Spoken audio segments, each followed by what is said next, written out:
Okay, so again I am back with another video tutorial of I can say bachelor in pharmacy और about the physiotherapy। तो कुछ basic details है, हालांकि ये किसी particular subject के लिए वीडियोस नहीं है, ये कुछ कॉमन सी वीडियोस हैं, कॉमन सी नॉलेज के लिए, इसे कोई भी देखकर नॉलेज ले सकता है। ओके, अब बात आती है कि प्रीवियस वीडियो में हमने स्टार्टिंग में और एंड में क्या बोला था। तो स्टार्टिंग में जो हमने बोला था, हमने ये कहा था कि good morning to one and all and hope you all are doing well. इसी चीज़ को हमने स्पेनिश में आपको बोलकर बताया था, जो कि आपको नहीं समझ में आया था। तो ये दूसरी लैंग्वेज का यूज़ किया था, good morning to one and all and I hope you all are doing well. बस यही हमने स्पेनिश में इसे कन्वर्ट करके बोला था। And at the end of the video हमने ये बोला था कि thank you very much and have a nice day. बस इतनी सी बात थी, थोड़ा घुमा के स्पेनिश में बोल दिया, कुछ नया करने का चुल मची हुई थी, कोई बात नहीं, चलता रहता है ये सब। तो नेक्स्ट लेक्चर जो है, आज भी इसमें भी कुछ एट रैंडम ही डिस्कस करेंगे हम। तो आज हमने सोचा कि आज हम लोग डिस्कस करते हैं हार्मोन्स के बारे में। हार्मोन्स के बाद न्यूरोट्रांसमीटर्स तो देख लिया, न्यूरोट्रांसमीटर्स क्या था, हार्मोन के बारे में भी देख लेते हैं।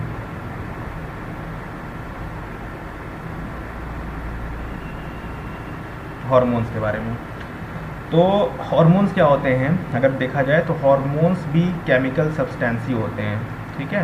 हार्मोन्स को भी हम लोग केमिकल्स ही कहते हैं, केमिकल्स या फिर केमिकल सब्सटेंसेस। और केमिकल्स ये कहाँ से सिक्रेट होते हैं,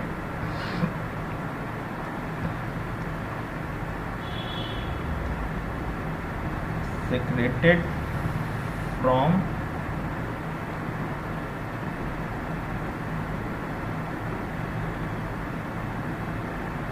फ्रॉम एंडोक्राइन ग्लैंड्स। अब एंडोक्राइन ग्लैंड्स होते हैं वो क्या होते हैं, डक्टलेस ग्लैंड होते हैं। क्या होते हैं, डक्टलेस ग्लैंड्स होते हैं, और ये बहुत ही स्मॉल क्वांटिटी में सिक्रेट होते हैं, small quantity secretion, small quantity में सिक्रेट होते हैं और वर्क करते हैं टारगेट टिश्यू पे।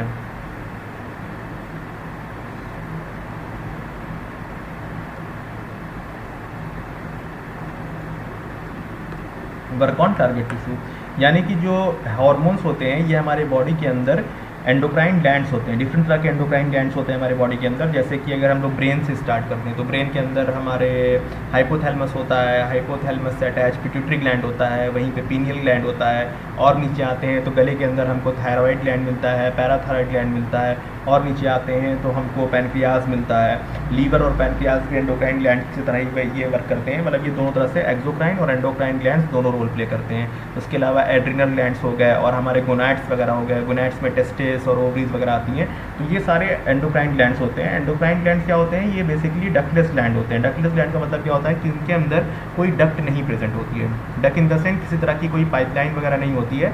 ये अपना जो सिक्रेशन है वो डायरेक्ट ब्लड सर्कुलेशन के अंदर डाल देते हैं। लेकिन बाकी जो हमारे ग्लैंड्स वगैरह हैं वो ऐसा काम नहीं करते हैं, इसीलिए इनको एंडोक्राइन कहा जाता है। और जो बाकी हमारे ग्लैंड्स होते हैं उनको कहा जाता है एक्सोक्राइन ग्लैंड। तो ये चीज़ समझ में आ गया होगा।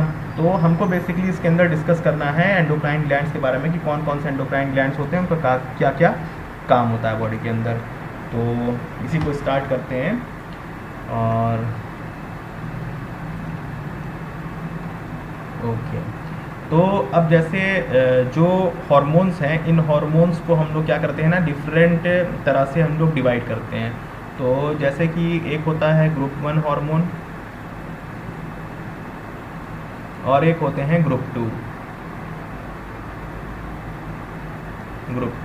तो एक ग्रुप 1 हो गया, एक ग्रुप 2 हो गया। तो इसमें हमको देखना है ये चीज़। तो जो ग्रुप 1 होता है, ग्रुप 1 के अंदर जो हार्मोन्स होते हैं ये हमारे रिसेप्टर्स के ऊपर बेस्ड होते हैं, यानी कि based on receptors.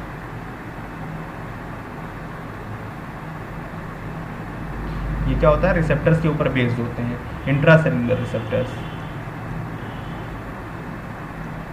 Intracellular receptor यानी कि जो सेल के अंदर रिसेप्टर्स पाए जाते हैं उनके ऊपर ये बेस्ड होते हैं ग्रुप 1 वाले। इसके अलावा इनका जो नेचर होता है ये लिपोफिलिक इन नेचर होते हैं। लिपोफिलिक इन नेचर यानी इनका नेचर क्या होता है, ये लिपोफिलिक होते हैं, लिपोफाइल। यानी कि लिपिड की तरफ ज़्यादा अट्रैक्ट होते हैं। इसके अलावा इनकी जो हाफ़ लाइफ होती है वो क्या होती है, थोड़ी लंबी हाफ़ लाइफ होती है, यानी कि long half life. Long half life का मतलब हो गया आवर्स टू डेज़, यानी कि घंटों से लेकर दिन तक की इनकी हाफ़ लाइफ होती है। और इनको क्या रहता है, इनको ज़रूरत होती है ट्रांसपोर्ट करने के लिए, मतलब जैसे इनको ट्रांसपोर्ट होना है, जैसे जहाँ से सिक्रेट हुआ है वहाँ से सिक्रेट होकर इनको टारगेट साइट पे जाना है, तो टारगेट साइट पे जाने के लिए इनको ज़रूरत होती है किसी तरह के ट्रांसपोर्टर मॉलिक्यूल की। तो यानी क्या है कि इनको रिक्वायरमेंट होती है, रिक्वायर ट्रांसपोर्टर मॉलिक्यूल।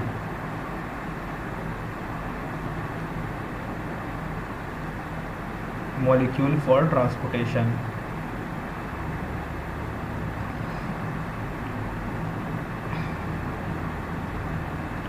ठीक है, ट्रांसपोर्टेशन के लिए इनको रिक्वायर होता है। अब जो ग्रुप 2 के आते हैं, तो जो ग्रुप 2 के जो हार्मोन्स होते हैं, इनके रिसेप्टर्स जो होते हैं वो सेल मेम्ब्रेन के ऊपर प्रेजेंट होते हैं, प्रेजेंट ऑन सेल मेम्ब्रेन, यानी कि इनके रिसेप्टर्स क्या हैं, receptors present on sale membrane, और इसीलिए इनको हम लोग सेकंड मैसेंजर भी कहते हैं। इनको हम लोग सेकंड मैसेंजर के नाम से भी जानते हैं। अब जैसे कि जो सेकंड मैसेंजर्स होते हैं, अब इनके अंदर क्या क्या आते हैं, इनके अंदर जो सेकेंडरी मैसेंजर्स होते हैं वो होता है CAMP, साइक्लिक एडेनोसिन मोनोफॉस्फेट। इसके अलावा आते हैं CGMP, ठीक।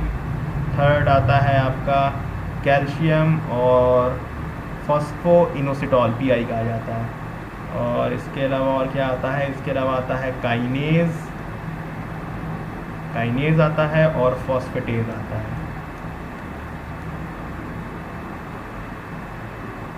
फॉस्फेटेज, तो ये क्या है, ये सेकेंडरी मैसेंजर हैं। सेकेंडरी मैसेंजर मतलब जो ग्रुप 1 वाले हैं, ये क्या है, ये प्राइमरी मैसेंजर है। पहले ये एक्टिवेट होंगे तो ये क्या करेंगे, ये एक्टिवेट करेंगे इनको, सेकेंडरी मैसेंजर को, फिर ये सेकेंडरी मैसेंजर बॉडी के अंदर जाके तमाम तरह के काम करते हैं। तो अब इनकी प्रॉपर्टीज़ के बारे में भी देख लेते हैं। सेकेंडरी मैसेंजर वाले जो हैं, इनकी प्रॉपर्टीज़ क्या है, तो इनकी प्रॉपर्टीज़ क्या होती है कि इनका जो नेचर होता है ये भी हाइड्रोफिलिक इन नेचर होते हैं, हाइड्रोफिलिक इन नेचर होते हैं ये, अगर इनकी प्रॉपर्टीज़ के बारे में बात करते हैं तो, ठीक है। इसके अलावा क्या होता है कि ये सेल मेम्ब्रेन के थ्रू ट्रैवल नहीं कर सकते हैं, क्योंकि हाइड्रोफिलिक इन नेचर हैं, तो कांट ट्रैवल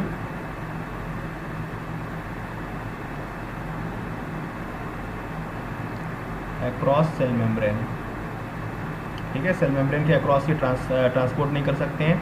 इनकी जो हाफ लाइफ होती है शॉर्ट होती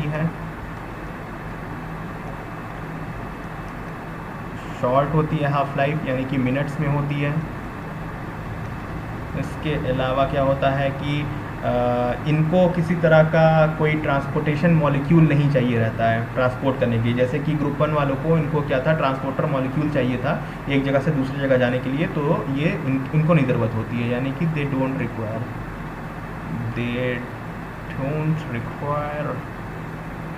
ट्रांसपोर्टेशन मॉलिक्यूल।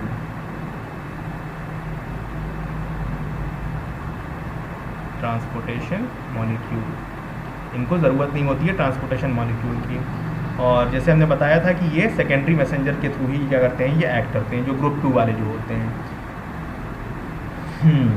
तो जैसे कि हमने न्यूरोट्रांसमीटर्स में डिस्कस किया था, तो उसी तरह से हार्मोन भी जो होते हैं वो कम क्वांटिटी के अंदर क्या होते हैं, बॉडी के अंदर अपना काम करते हैं। तो ये तो ग्रुप 1 और ग्रुप 2 की प्रॉपर्टीज़ के बारे में हमने बात की कि ग्रुप 1 में ये आते हैं, ग्रुप 2 में ये आते हैं। अब हम बात करते हैं कि ग्रुप 1 और ग्रुप 2 के अंदर हार्मोन्स जो होते हैं वो प्रेजेंट कौन कौन से होते हैं, तो उसके बारे में भी देख लेते हैं कौन कौन से हार्मोन प्रेजेंट होते हैं। तो एक तरफ हम लिख लेते हैं ग्रुप 1, जैसे पहले लिखा था, और दूसरी तरफ लिख लेते हैं हम लोग ग्रुप 2।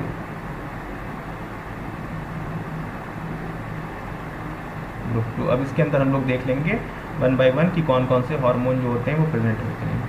अब ग्रुप 1 के अंदर बात करते हैं, तो इसके अंदर जो पहली कैटेगरी आती है वो आती है स्टेरॉइड्स की।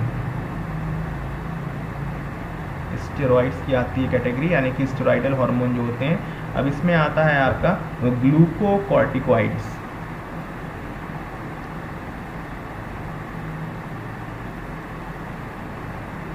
ग्लूकोकॉर्टिकॉइड्स, और इसके अलावा आता है मिनरेलोकॉर्टिकॉइड्स। मिनरेलोकॉर्टिकॉइड्स हो गया। इनके अलावा एंड्रोजन्स हो गए, प्रोजेस्टेरॉन हो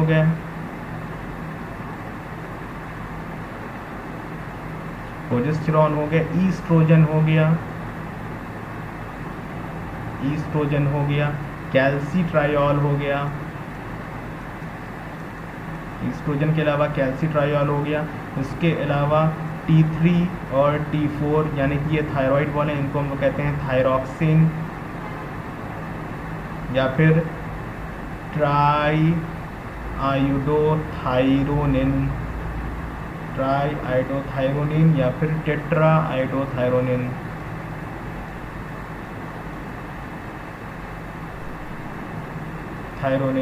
तो टेट्रा वाला जो होगा वो 4 वाला होगा, ट्राई वाला जो होगा 3 वाला होगा। ठीक, ये थायराइड के हार्मोन होते हैं। ठीक, इसके अलावा जो एक और होता है जिसको हम लोग कहते हैं retinoic acid.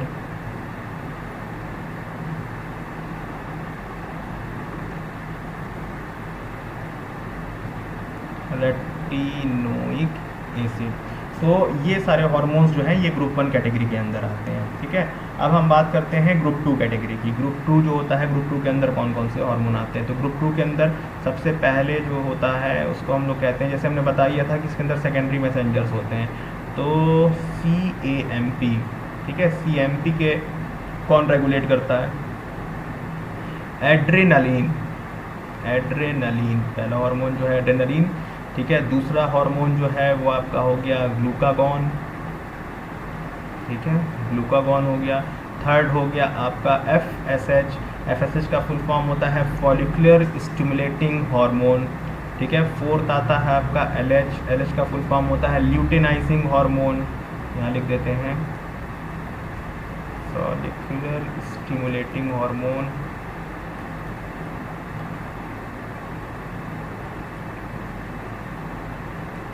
Luteinising hormone.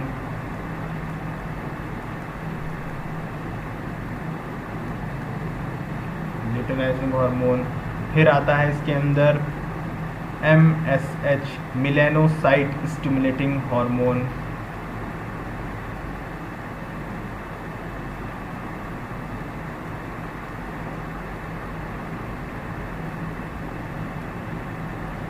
Melanocyte stimulating hormone के बाद आता है आपका ACTH। इसका फुल फॉर्म होता है एड्रीनोकॉर्टिकोट्रोपिन रिलीजिंग हार्मोन।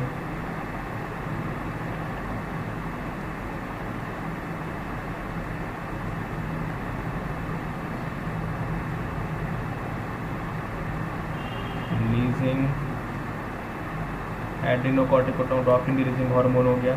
इसके अलावा आता है आपका पैराथायरॉइड हार्मोन।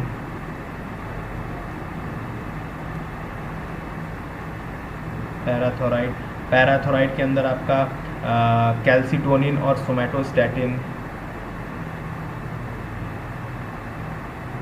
कैल्सिटोनिन आता है और सोमैटोस्टैटिन। कैल्सिटोनिन हो गया, सोमैटोस्टैटिन हो गया। ठीक, ये आते हैं A कैटेगरी के।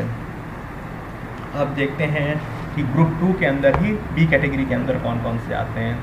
अच्छा, इस बार इसको डिस्कस भी तो करना है, इसको डिस्कस कर लेते हैं कि जैसे हमने बताया ग्रुप 1 के अंदर ग्लूकोकॉर्टिकॉइड हो गए, मिनरेलोकॉर्टिकॉइड हो गए, इसके अलावा एंड्रोजेंस हो गया, एंड्रोजेंस का प्रोजेस्टेरॉन हो गया।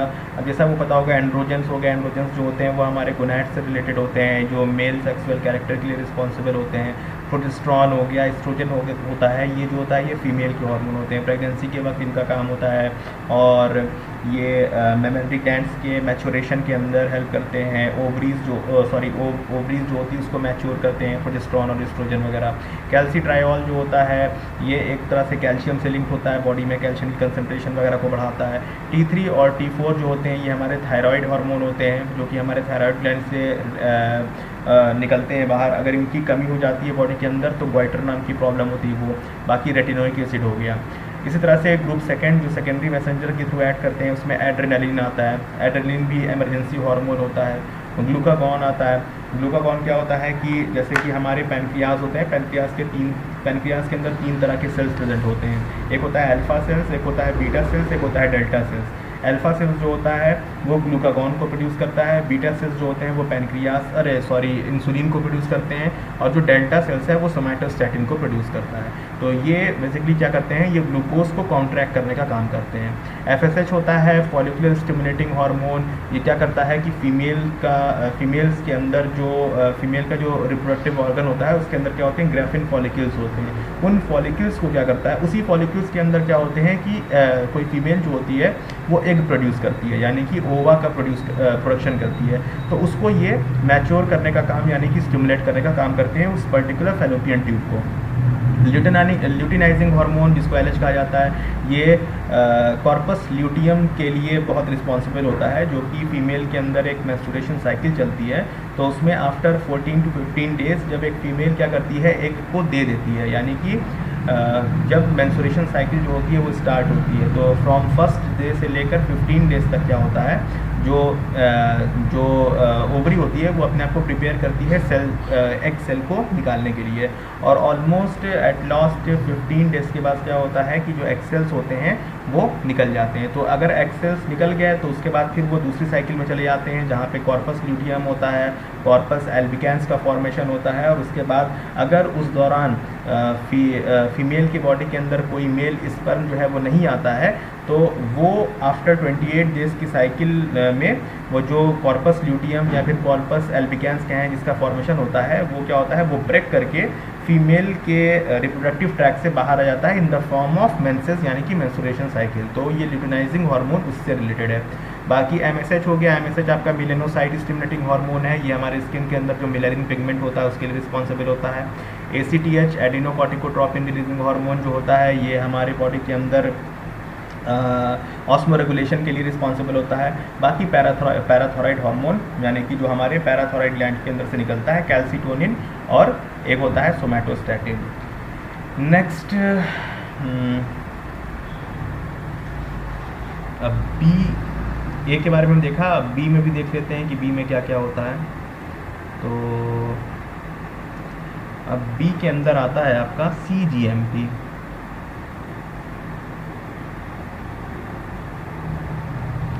Cyclic guanosine monophosphate. अब इसके अंदर क्या क्या आता है, इसमें आता है नाइट्रिक ऑक्साइड। नाइट्रिक ऑक्साइड क्या करता है, वैसोडाइलेशन। अगर आपने मेरा इन्फ्लेमेशन वाला वीडियो देखा होगा तो इन्फ्लेमेशन वाले वीडियो में हमने बताया था कि नाइट्रिक ऑक्साइड जो होता है जिसको हम लोग NO भी बोलते हैं, ये क्या करता है कि हमारी ब्लड वेसल्स को डाइलेट करने का काम करता है ड्यूरिंग द इन्फ्लेमेशन। जैसे इंजरी वगैरह होती है तो नाइट्रिक ऑक्साइड रिलीज करता है और ये ब्लड वेसल्स को डाइलेट करता है।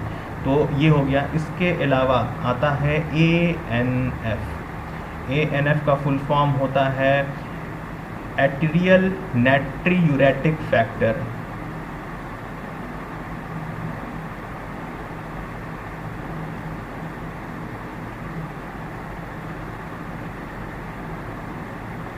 एर्टिरियल नाट्रियूरेटिक फैक्टर, ये भी एक तरह का हार्मोन होता है जो हमारे बॉडी के अंदर, जो किडनी के अंदर ऑस्मो रेगुलेशन होता है उसके लिए रिस्पॉन्सिबल होता है। थर्ड सी पे चलते हैं हम लोग। सी जो है उसके अंदर आता है आपका कैल्शियम और फॉस्फोइनोसिटॉल जिसको हम लोग PI कहते हैं। अब इसके अंदर ये इसके अंदर कौन कौन से हार्मोन आते हैं, इसमें आता है आपका ऑक्सीटोसिन। इसके अलावा gonadotropin releasing hormone,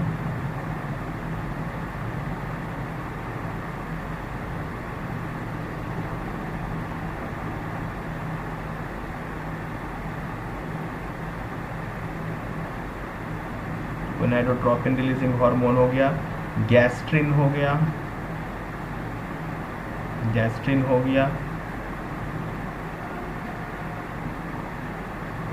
cholecystokinin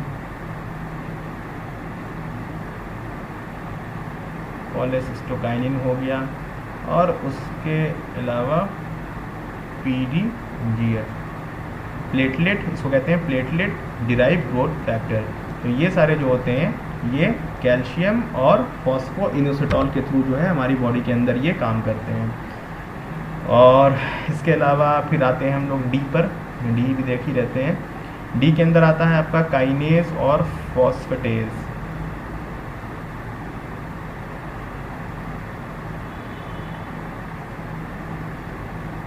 kinase और फॉस्फेटेज, तो काइनेज और फॉस्फेटेज के अंदर क्या आता है आपका ग्रोथ हार्मोन, जीएच यानी कि ग्रोथ हार्मोन होता है।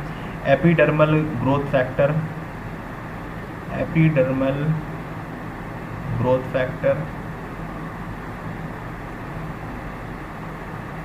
ये भी आता है इसके अंदर। इसके अलावा आता है प्रोलैक्टिन, प्रोलैक्टिन और आता है इंसुलिन।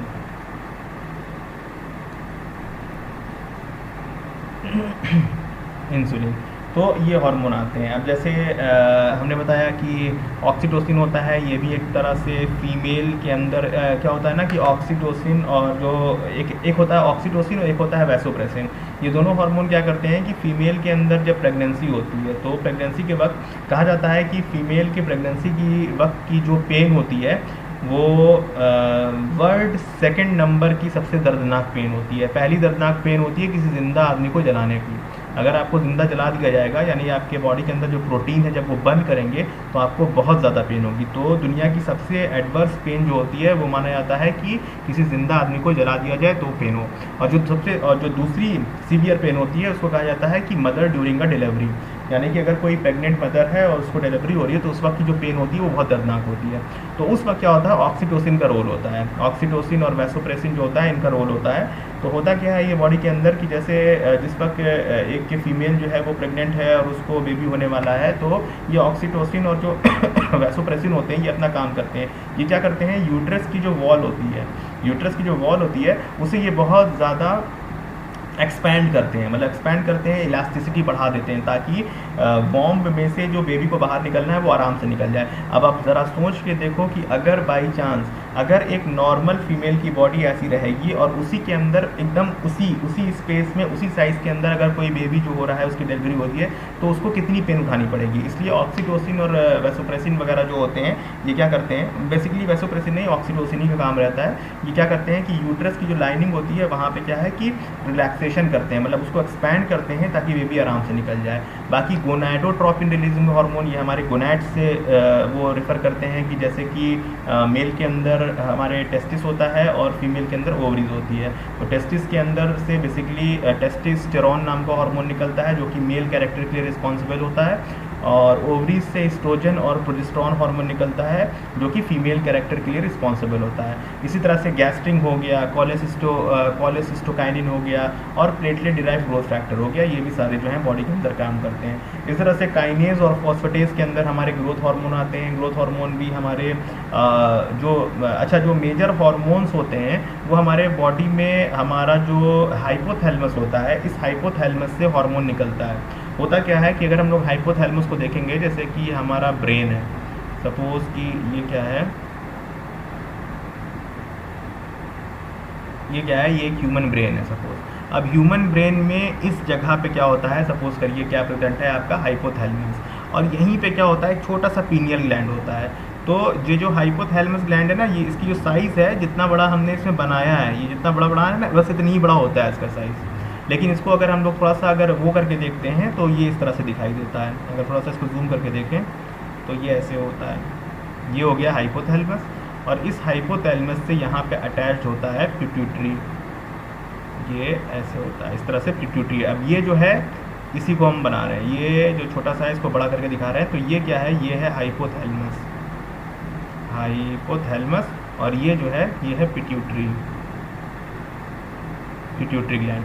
तो मेजर जो सारे ग्लैंड्स होते हैं वो हाइपोथैलेमस और पिट्यूटरी से ही निकलते हैं। होता क्या है ना कि हाइपोथैलेमस क्या करता है, अपने हार्मोन्स को पिट्यूटरी के अंदर सिक्रेट करता है, यानी कि हाइपोथैलेमस से जो भी हार्मोन निकलेंगे वो पिट्यूटरी के अंदर आएंगे, और उसके बाद पिट्यूटरी जो है वो फर्दर हार्मोन्स को रिलीज करता है, और ये हार्मोन हमारे ब्रेन से निकल कर हमारे बॉडी के अंदर दूसरे जगह पे जाके मतलब ये काम करते हैं। यानी कि इसीलिए इनको एंडोक्राइन ग्लैंड्स कहा जाता है कि एंडोक्राइन ग्लैंड जो होते हैं वो क्या होता है, एंडोक्राइन ग्लैंड्स क्या करते हैं कि वो जहाँ पे सिक्रेट होते हैं, वहाँ पे ये काम नहीं करते हैं, इनका साइट ऑफ एक्शन जो होता है वो बॉडी में कहीं और होता है, यानी कि ये बॉडी में किसी और जगह पे ये अपना एक्शन का मतलब कि एक्शन दिखाते हैं, सिक्रेट कहीं और होते हैं और एक्शन जो है ये कहीं और दिखाते हैं, इसीलिए इनको एंडोक्राइन कहा जाता है। तो जैसे हाइपोथैलेमस जो है वो अपने हार्मोन को सिक्रेट करता है किसके अंदर, पिट्यूटरी ग्लैंड के अंदर। अब ये पिट्यूटरी ग्लैंड जो होता है ये 3 पार्ट में डिवाइड होता है, इस तरह से डिवाइड है। तो ये जो है इसको हम लोग कहते हैं एंटीरियर पिट्यूटरी, ये हो गई इंटरमीडिएट पिट्यूटरी, और ये होती है पोस्टीरियर पिट्यूटरी। तो मैक्सिमम हार्मोन जो है वो एंटीरियर पिट्यूटरी से ही क्या होते हैं, रिलीज होते हैं, जैसे कि ग्रोथ हार्मोन हो गया, ल्यूटिनाइजिंग हो गया, FSH हो गया, ACTH हो गया। अब जैसे इसके अंदर से क्या निकल रहा है, ग्रोथ हार्मोन। ग्रोथ हार्मोन बहुत इंपॉर्टेंट हार्मोन होता है हमारी बॉडी के अंदर। अगर हार्मोन्स भी बहुत माइन्यूट क्वांटिटी के अंदर बॉडी के अंदर रिलीज होते हैं, अगर ये क्वांटिटी किसी वजह से बॉडी के अंदर बढ़ जा रही है तो भी प्रॉब्लम है, और अगर ये क्वांटिटी घट जा रही है तो भी प्रॉब्लम है। अब जैसे ग्रोथी हार्मोन की बात करते हैं, अगर ग्रोथ हार्मोन बॉडी में हमारी बढ़ जाता है, तो अगर हम बात करें कि जैसे ग्रोथ हार्मोन जो है, जो कि बेसिकली क्या होता है, ग्रोथ के लिए रिस्पॉन्सिबल होता है, अगर किसी वजह से ये ग्रोथ हार्मोन बॉडी में इंक्रीज कर जा रहा है तो हमको गिग्नेटिज्म हो जाएगी, गिग्नेटिज्म नाम की बीमारी हो जाएगी। गिग्नेटिज्म क्या होता है, जो आदमी बहुत ज़्यादा भारी भरकम हो जाता है, नॉर्मल से दिखने वाला बहुत भारी भरकम। जैसा कि इसका एग्जाम्पल भी आपको दिखेगा, आपने सुना होगा ग्रेट खली के नाम, ग्रेट इंडियन रेसलर जो है खली, जो कि WWE के अंदर उसने बहुत ही ज़बरदस्त परफॉर्मेंस दिया था, जो रेसलर है, उस खली के अंदर भी ये गिग्नेटिज्म है, गिग्नेटिज्म नाम की प्रॉब्लम है, यानी इसके अंदर ग्रोथ हार्मोन जो है वो बहुत ज़्यादा सिक्रेट हो गया है, जिसकी वजह से इसकी बॉडी जो है एकदम दानव की तरह, बड़ा सा हैवान की तरह हो गई है, तो इसको कहते हैं गिग्नेटिज्म। इसी तरह से ग्रोथ हार्मोन जो है अगर बॉडी के अंदर कम हो जाता है तो हमको जो प्रॉब्लम होती है उसको कहते हैं डॉर्फिनिज्म, यानी कि बौना। तो जो बौने होते हैं, सर्कस में देखा होगा तो जिनको कहा जाता है मिजेट्स कहा जाता है बौने, उनके अंदर ग्रोथ हार्मोन जो होता है वो बहुत कम सिक्रेट होता है, बहुत ज़्यादा कम सिक्रेट होता है। बहुत ज़्यादा कम सिक्रेट होने की वजह से क्या होता है कि वो बौने रह जाते हैं। तो जैसे हमने बताया कि जो एंटीरियर पिट्यूटरी होती है, इस एंटीरियर पिट्यूटरी से मैक्सिमम हार्मोन निकलते हैं।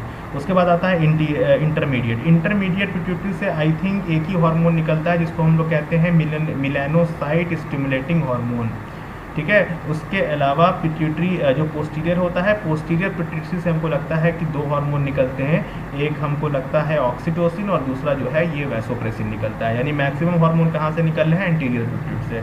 तो ये तो पिट्यूटरी ग्लैंड के बारे में बात है, जिसमें से हार्मोन निकलते हैं, ये बॉडी के अंदर अपना तमाम काम करते हैं। इसी तरह से हमने बताया कि यहाँ पे एक पीनियल ग्लैंड भी होता है। क्या होता है, पीनियल ग्लैंड, ये छोटा वाला जो है ये पीनियल ग्लैंड है। अब ये पीनियल ग्लैंड जो है ये क्या काम करता है, पीनियल ग्लैंड जो होता है इसकी साइज़ और छोटी होती है, जैसे कि ये पिट्यूटरी ग्लैंड है, ये हमने बताया कि ये हाइपोथैलेमस और पिट्यूटरी है, इसकी साइज़ क्या होती है, पी के बराबर, पी यानी कि मटर के दाने के बराबर होता है। अब जैसे ये वाला जो है ये जो है ये वो पीनियल ग्लैंड जो होता है ये और छोटा होता है इससे। अब पीनियल ग्लैंड जो होता है ये रिस्पॉन्सिबल होता है किस चीज़ के लिए, ये हमारे स्लीप के लिए रिस्पॉन्सिबल होता है पीनियल ग्लैंड जो होता है, इसके अंदर से जो हार्मोन निकलता है इसको हम लोग कहते हैं मेलेटोनिन।